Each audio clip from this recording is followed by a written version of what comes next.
Considérées comme des questions taboues dans la société, des questions liées aux droits sexuels et reproductifs préoccupent au plus haut point les journalistes, les femmes et les hommes des médias. Mesdames et messieurs, nous allons parler aujourd'hui des droits sexuels et reproductifs dans le cadre de votre émission Écho du Palais dans son aspect droits de l'homme.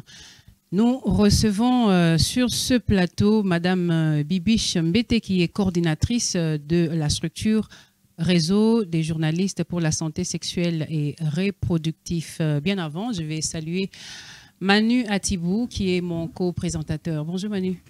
Bonjour Madame Chantal et bonjour très chers téléspectateurs. Tu vas bien? Ça va, ça va. Bonjour Madame Bibiche. Bonjour Madame Chantal, bonjour Manu. Bonjour. Merci d'avoir accepté notre invitation. C'est moi qui vous remercie, c'est un honneur pour moi. Merci beaucoup. Ça n'a toujours pas été facile pour les femmes et les hommes des médias d'être à la barre, de prendre l'autre côté. Ah, vous imaginez, hein?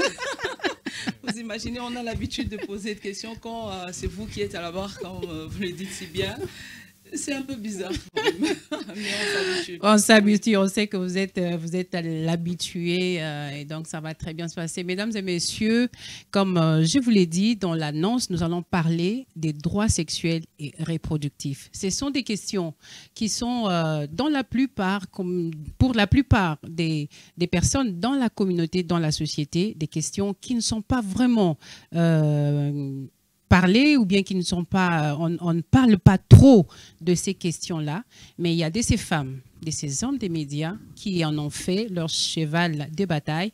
Voilà pourquoi nous allons parler aujourd'hui du rôle des médias dans les questions liées aux droits sexuels et reproductifs. Madame Bibiche Mbete, vous êtes coordinatrice du réseau du réseau des journalistes pour la santé sexuelle et reproductive. Je m'en vais vous poser la toute première question, celle de savoir, par ce concept, droit sexuel et reproductif, que doit-on comprendre concrètement? Merci. Alors, avant de répondre à votre question, je voudrais juste faire une brève présentation de notre structure. Le réseau des journalistes pour la santé sexuelle et reproductive, c'est une plateforme, si on peut le dire ainsi, qui réunit des journalistes qui sont intéressés sur ces questions de santé sexuelle et reproductive, des journalistes qui sont à Kinshasa, mais pas seulement à Kinshasa, mais aussi dans d'autres provinces du pays. La RDC, c'est un grand pays avec beaucoup de provinces, 6 au total, et donc les besoins en matière de santé sexuelle et reproductive sont des besoins de tout être humain, et donc où qu'on se trouve, il y a ce besoin-là. Alors, nous avons comme objectif, en tout cas, de briser les tabous autour de ces questions, de cette matière. Vous avez bien dit que ce sont des sujets qui sont entourés des tabous, on n'en parle pas, et pourtant, il y a tellement des implications autour de cette matière. Alors nous avons voulu briser les tabous, notamment à travers les médias. Parce que nous travaillons dans les médias, que ce soit des médias audiovisuels, presse écrite et tout. Vraiment briser les tabous autour de ces questions, informer le public, mettre à leur disposition des informations de qualité, des informations complètes sur la santé sexuelle et reproductive. Alors, la santé sexuelle et reproductive, c'est tout simplement ces domaines de santé qui visent le bon fonctionnement, si vous voulez, et la bonne utilisation de nos organes sexuels. Et éviter des abus. Parce que, comme tout organe du corps, je vous vois, Madame Chantal, avec vos lunettes, c'est parce que vos yeux, pour garder leur bonne santé, ont besoin des verres, n'est-ce pas, pour bien jouer leur rôle. Alors, les organes sexuels, comme tout autre organe du corps, a besoin aussi d'être, a aussi des principes pour bien fonctionner, pour bien jouer leur rôle. Ouais. Donc, c'est tout simplement le bien-être sur le plan physique, émotionnel, social, mais en ce qui concerne les organes sexuels. Parce que nous sommes des êtres sexués, on le sait. Pour que vous veniez au monde, il a fallu que deux êtres humains s'unissent pour faire la reproduction. Et Madame Chantal est venue dans le monde, Manu est venue, moi aussi je suis venue, n'est-ce pas? Mais cela doit être entouré des principes pour que les choses se passent bien. Voilà, et donc, étant des êtres sexués, nous avons donc des organes sexuels, il faut que ces organes puissent bien fonctionner et bien jouer leur rôle. Et pour ça, il faut des informations. Si vous n'avez pas de bonnes informations en matière de votre santé pour bien vivre, pour jouir de votre santé sexuelle et reproductive, il y aura des conséquences, on pourra certainement en parler. Voilà, vous avez parlé des droits. Alors, les droits justement en matière de santé sexuelle sont des droits y afférents. Voilà, les droits par rapport justement pour bien vivre, pour bien jouir de votre santé sexuelle et reproductive. Je vois que Manu a une question. C'est quasiment alors, un droit de l'homme. Manu, c'est peut-être la première fois qu'on soit face à face. Il faudra vous imposer, parce que quand je commence à parler, c'est très difficile de m'interrompre. Voilà, mais alors... je voudrais vraiment que lorsqu'on discute, qu'on mette un contenu sur des concepts et qu'on puisse vraiment voilà, comprendre. d'accord. Voilà. Merci beaucoup, Madame Bibiche. Tout de suite, je me suis demandé, et je pense que la plupart de ceux qui nous suivent se posent également la question de savoir si, dans votre prise en charge, puisque vous avez parlé de la prise en charge de la santé sexuelle et reproductive, est-ce qu'il s'agit ici de droit? Le droit d'une personne commence dès sa conception. Alors, moi, je me suis posé la question de la tranche. Est-ce que vous avez une catégorie d'âge, une catégorie d'individus que vous prenez forcément en charge et pas d'autres? Ou est-ce qu'il y a un seuil qu'il faut atteindre pour être pris en charge par... Bon, alors, l'information, toute personne, tout être humain a besoin d'information. Et en matière de santé sexuelle et reproductive, l'information constitue déjà un droit. OK? Alors, avant même d'arriver au droit en matière de santé sexuelle et reproductive, on était en train de t'expliquer la santé sexuelle et reproductive. Alors, tout être humain, pourvu des organes sexuels, doit jouir de sa santé sexuelle et reproductive. Et ça commence déjà dès les bas âges. Un enfant, lorsqu'il commence à grandir, tout de suite après, avec l'intelligence, il commence à comprendre qu'il y a une différence. Si c'est un garçon, il voit déjà tout de suite la différence entre lui et sa sœur. La manière de se tenir, la manière même de faire pipi, c'est différent de sa sœur qui va se courber un peu et lui, il va se mettre debout et il constate déjà la différence. Ça, c'est vraiment dès les bas âges.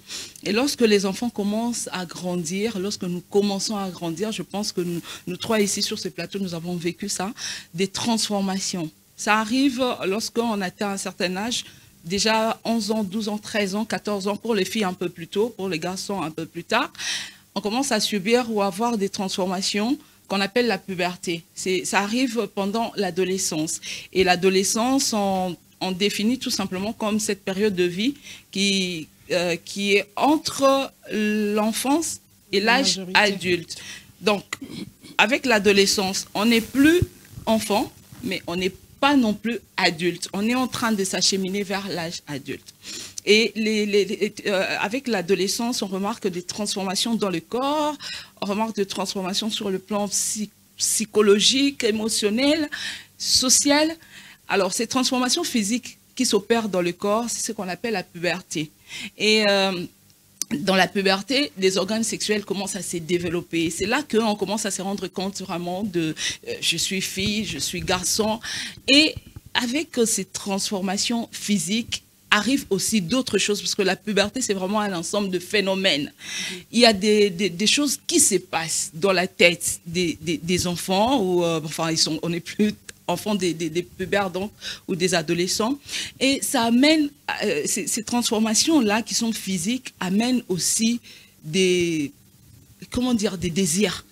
qui peuvent paraître bizarres, des pulsions qui peuvent paraître bizarres, mais qu'il faut encadrer parce que c'est vraiment des choses qui sont normales, un phénomène tout à fait normal, malheureusement naturel, malheureusement, puisque la société aime entourer ces choses des tabous et on n'en parle pas. Beaucoup d'interdits. Beaucoup d'interdits.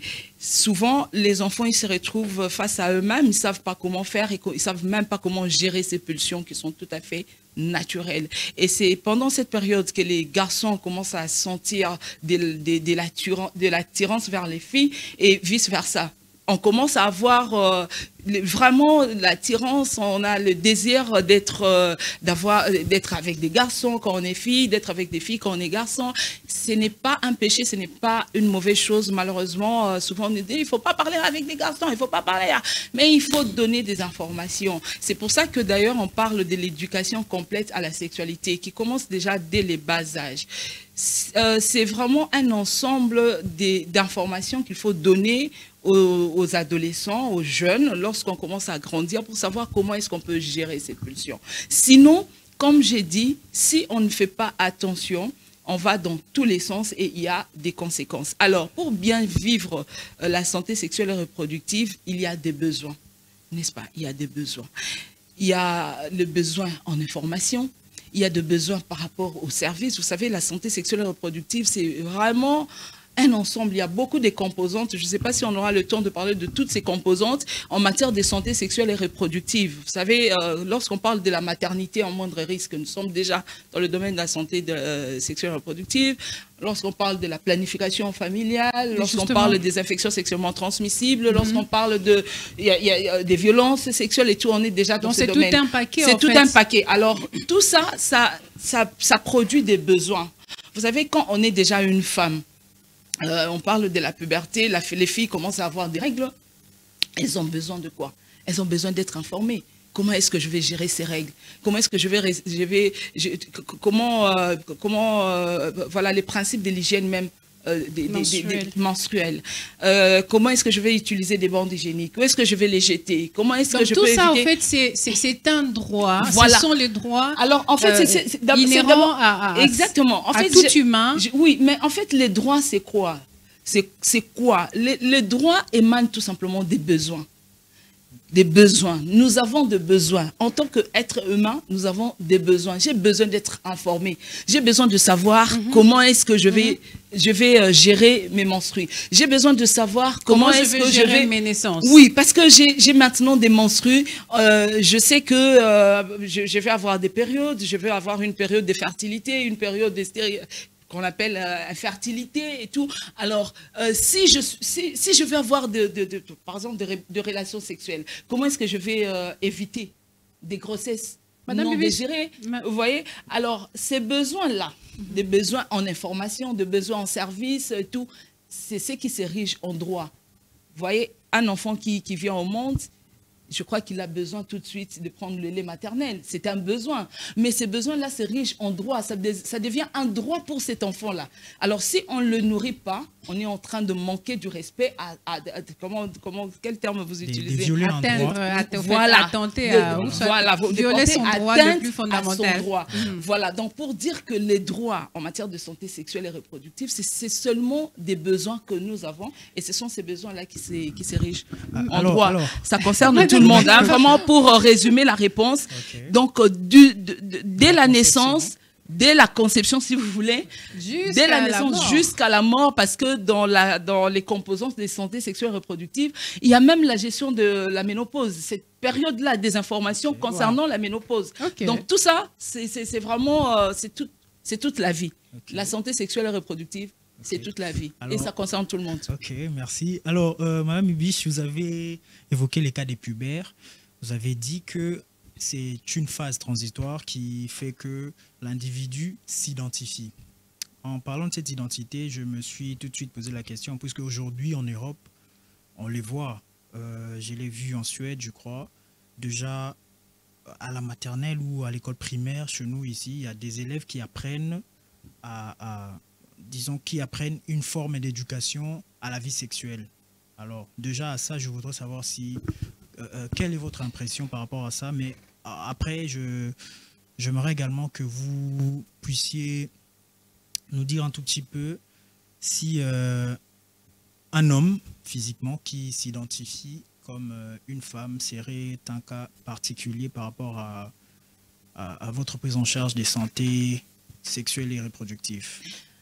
Bon, alors, en matière de santé sexuelle, les besoins pour chaque humain, chaque être humain, où qu'on se trouve, hein, quel que soit l'endroit où on est, les besoins sont les mêmes. Parce qu'on vit la même chose partout. Les femmes, en tant que femmes, on porte des grossesses, on va à la maternité, donc les besoins qui se présentent sont les mêmes. On a besoin des services. Des services en matière de santé sexuelle et reproductive constituent un droit. Okay, parce qu'on parlait de droits ici, le droit à l'information, le droit à l'accès aux services, le droit à l'intégrité corporelle, tout ça, ce sont des droits en matière de santé sexuelle et reproductive, le droit à faire des choix éclairés en matière. Alors, il faut savoir aussi que nous avons des valeurs différentes, nous avons des... comment dire, des mœurs qui peuvent être, qui diffèrent les uns des autres. Chaque pays a ses valeurs qu'il considère, et ce sont ces valeurs-là que nous mettons en fait, que nous mettons dans la Constitution, qui deviennent en fait des règles de la société. Voilà, donc quand vous regardez la constitution de la RDC, les lois qui érigent la vie en République démocratique du Congo, c'est seulement des lois qui reflètent les valeurs de la République démocratique du Congo. L'ensemble des coutumes, des habitudes et tout ça. Voilà. Alors nous, par rapport à la santé sexuelle et reproductive, tout ce que moi je peux dire, c'est que les droits sont les mêmes. Quel que soit, vous avez parlé de l'orientation sexuelle et tout, les droits sont les mêmes. Parce que la santé sexuelle et reproductive vise tout simplement à éviter en fait tout ce qui est conséquences néfastes lorsqu'on n'utilise pas bien ses organes sexuels. Lorsqu'on n'a pas accès aux services. Par exemple, je suis une femme, je tombe enceinte. D'abord, avant de tomber enceinte, je dois savoir comment est-ce que, si je veux d'abord devenir mère, ça c'est un droit. On ne doit pas m'imposer. On ne doit pas dire, Bibiche, tu dois devenir des grossesses qui sont imposées, que ce soit dans le mariage.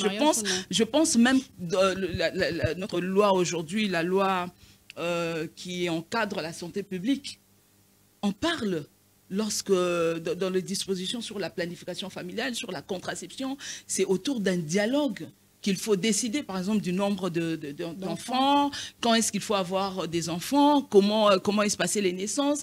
Mais au final, c'est la personne la plus concernée qui prend la dernière décision lorsqu'on ne s'entend pas. Parce que tout tourne autour du dialogue. Okay? Je ne voudrais pas me perdre dans mes explications. Mais en fait, quand je décide de porter une grossesse, je dois être sûr que ma grossesse va aller jusqu'au bout sans que je n'aie trop de problèmes. Alors, pour ne pas avoir de problème, il faut que j'aille, par exemple, aux consultations prénatales. Les services doivent être disponibles. Les services de consultation prénatale, ça doit être disponible. Lorsque je vais mettre au monde, il faut des services avec des prestataires qualifiés, des prestataires qui connaissent le travail, pour que mon enfant vienne au monde comme il le faut, dans de bonnes conditions, dans les meilleures conditions. Lorsque les services n'existent pas, ça veut dire qu'on met en danger ma santé. Alors, ce que je veux dire, le pays peut, par exemple, être restrictif par rapport...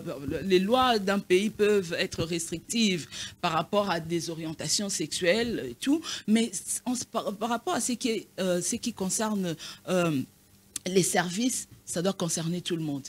Si je suis, je voudrais pas le dire ainsi, mais si je suis, par exemple, j'ai une orientation sexuelle qui est contraire à la vôtre, mais malgré ça, je vais éviter des infections sexuellement transmissibles parce que je suis sexuellement active, j'ai droit au service. J'ai droit par exemple, au préservatif. Je dois avoir accès. Je dois être en mesure d'éviter des conséquences parce que les conséquences, là, c'est toute la société qui vit ça.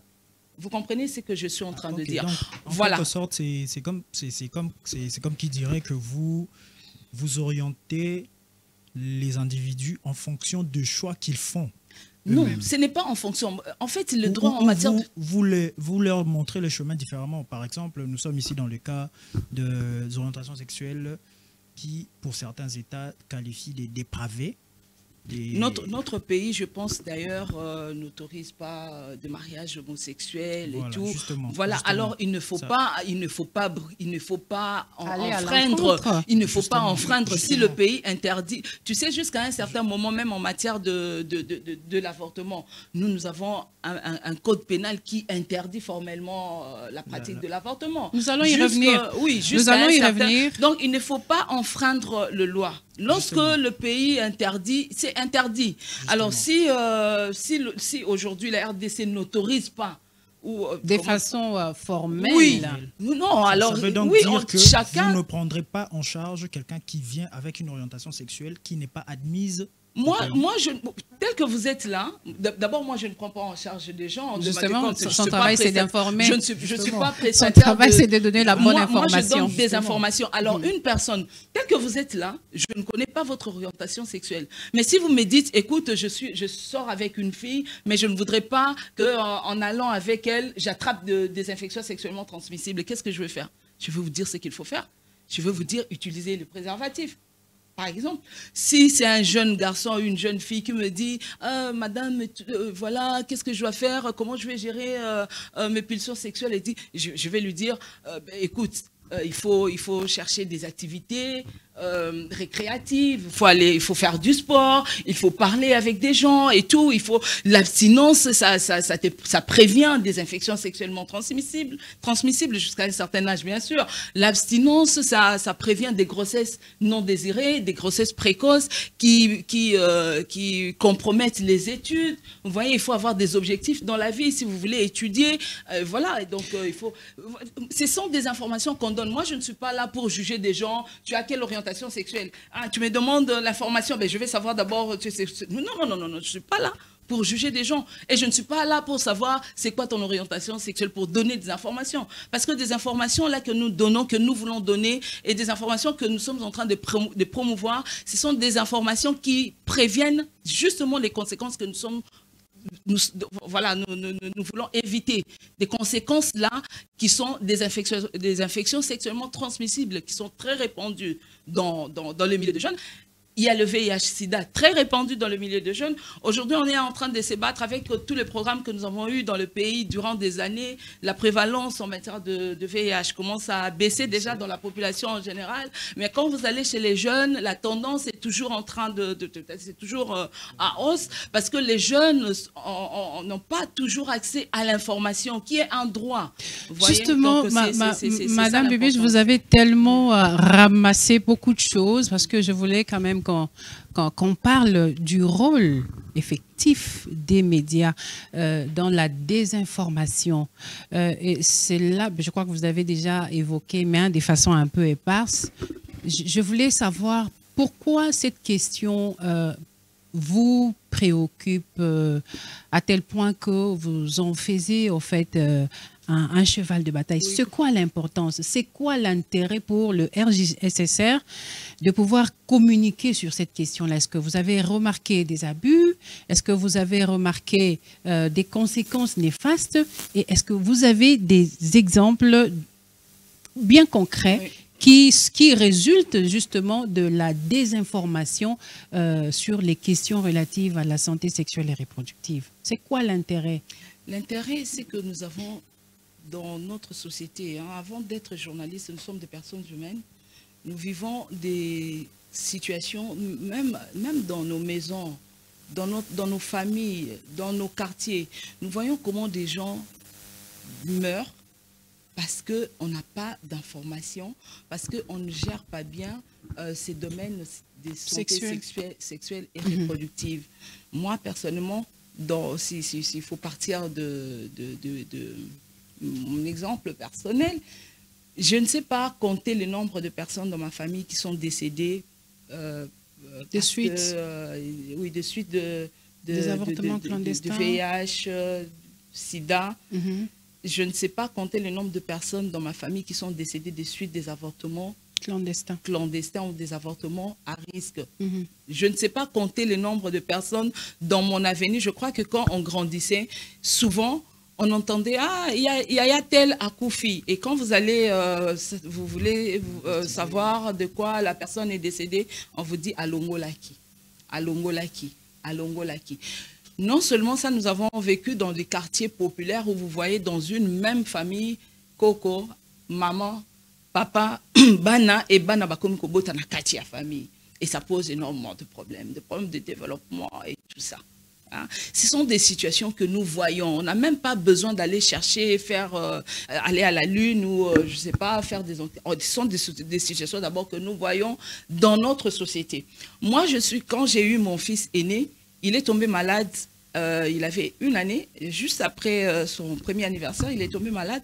Nous avons été hospitalisés avec lui. Mais cette nuit-là, la première nuit passée à l'hôpital, j'ai vu comment des femmes venaient à l'hôpital avec des bébés, mais qui mouraient. Et souvent, d'autres avec des cas très graves qu'on prenait en charge. Mais les infirmiers ou les médecins disaient toujours, mais pourquoi vous venez avec des enfants tard comme ça? Mais on reprochait souvent aux parents, parfois, leur comportement qui n'a pas joué en faveur de la santé de l'enfant. Alors moi, je me dis en tant que journaliste, quel peut être mon apport?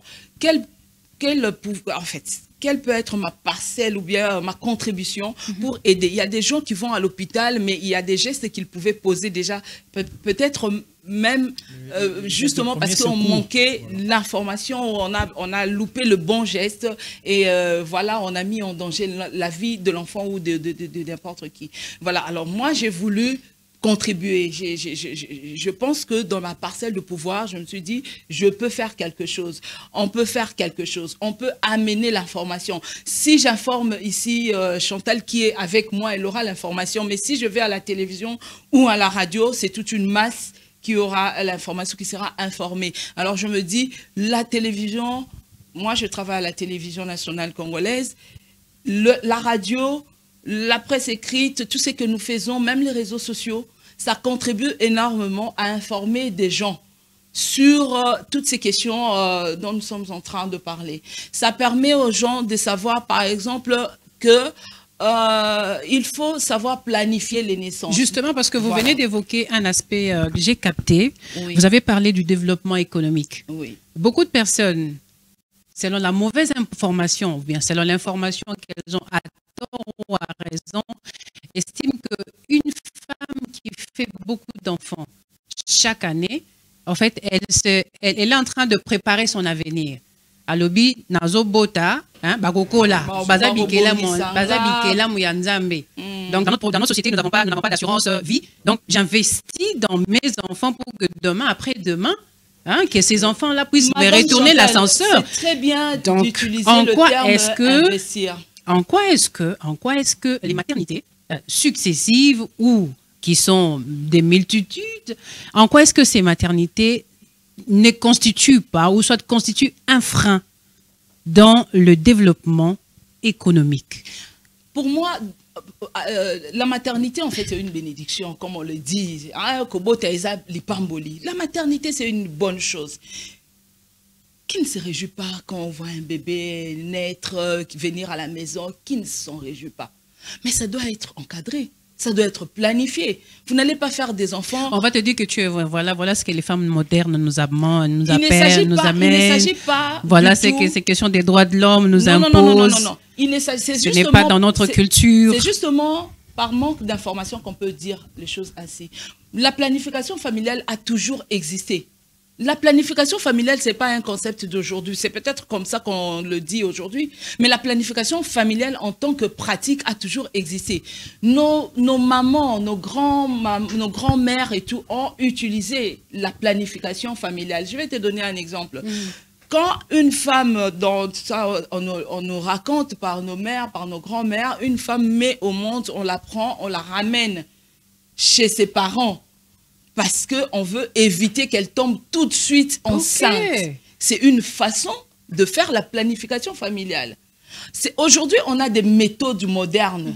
Parce que, tu sais, une femme qui met au monde aujourd'hui et puis on l'éloigne de son mari, ça a aussi des conséquences, n'est-ce pas? Voilà. Donc, avec les méthodes modernes, tu peux rester avec ton mari, tu peux rester dans ta maison, tu utilises des méthodes modernes, mais ça t'évite d'attraper tout de suite une autre grossesse. Mais on n'est pas en train tu sais, moi, je vais juste parler de la politique du pays. La politique de la RDC en matière de planification familiale ne limite pas les naissances. Hein. Ça, il faut le savoir. Nous ne sommes pas dans la politique de limitation des naissances comme à un moment en Chine.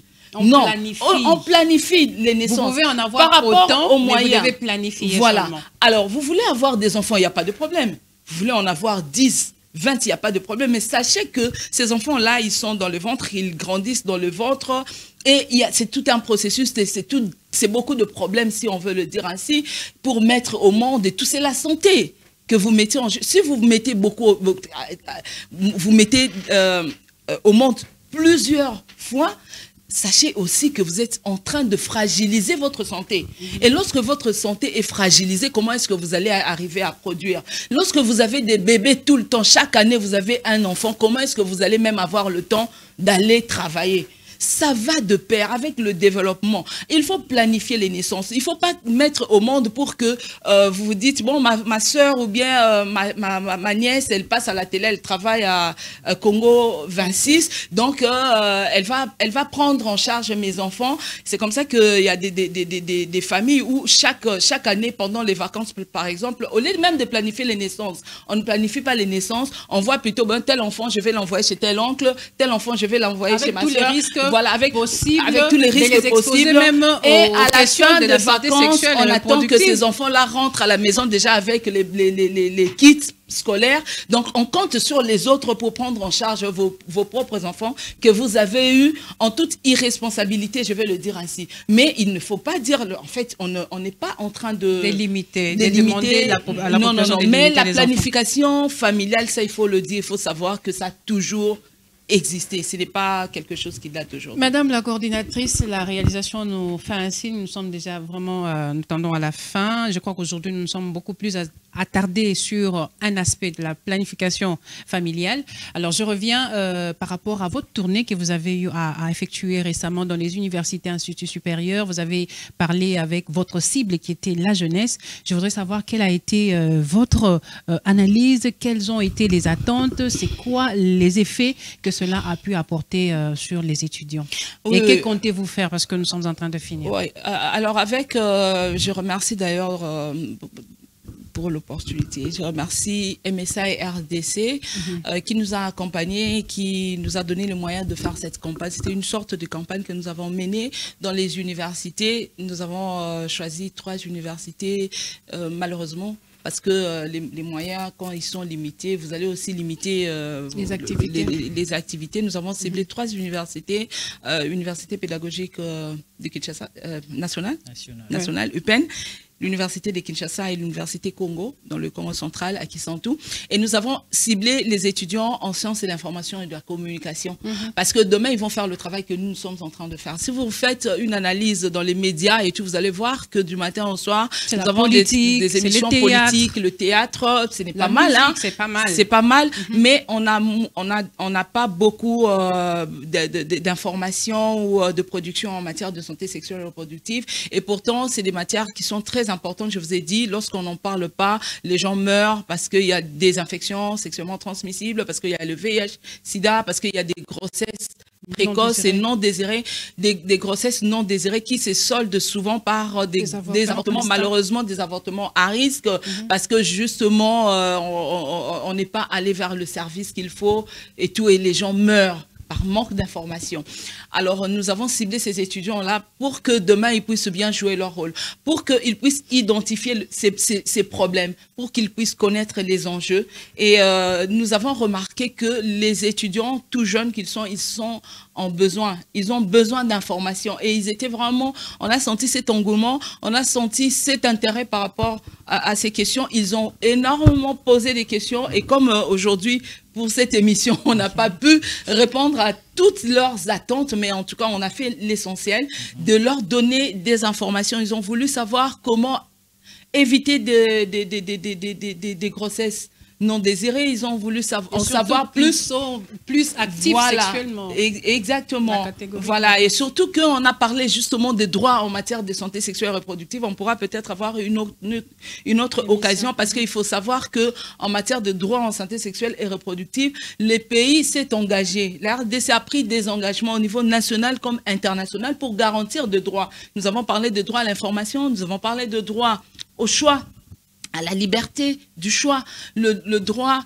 en matière de planification familiale, le droit même en matière sur les questions des avortements. Donc, il y a des lois que les pays ont mis en place pour garantir les droits en matière de santé sexuelle et reproductive. On en a parlé parce que lorsqu'on connaît le droit, on sait le revendiquer et on sait justement jouir de ces droits. Manu, je crois que tu as des questions, mais tu les réserves prochainement. Oui, là, ça reste tu dois les réserver. Un prochain numéro. Parce que là on est vraiment à la fin. Que là, on évoque un tout petit peu le traité, l'accord de Maputo, mais bon. Ça sera au prochain numéro, en tout cas. Merci beaucoup, Madame Bibiche, d'avoir répondu à notre invitation. Je crois que les 30 minutes sont vraiment trop peu. Mais bon, je crois que l'essentiel a été dit. Mesdames et messieurs, merci beaucoup. Merci de l'attention que vous nous avez accordée. Nous avons abordé cette question cruciale du rôle ou de l'importance des médias dans la lutte contre la désinformation sur les questions relatives à la santé sexuelle et reproductive. Et nous avons plus insisté sur des questions des IST, des MST, IST, planification familiale, grossesse non désirée, des avortements à risque, des avortements clandestins. Je crois que nous aurons l'opportunité de pouvoir inviter une fois de plus Madame Bibiche pour aborder d'autres questions qui sont restées en suspens. Merci de l'attention que vous nous avez accordée. Nous vous retrouvons prochainement avec le même plaisir. Au revoir. Merci à tous les téléspectateurs de Congo 26 Télévision, à toute l'équipe de la réalisation qui nous a accompagnés. Nous disons merci. Au revoir.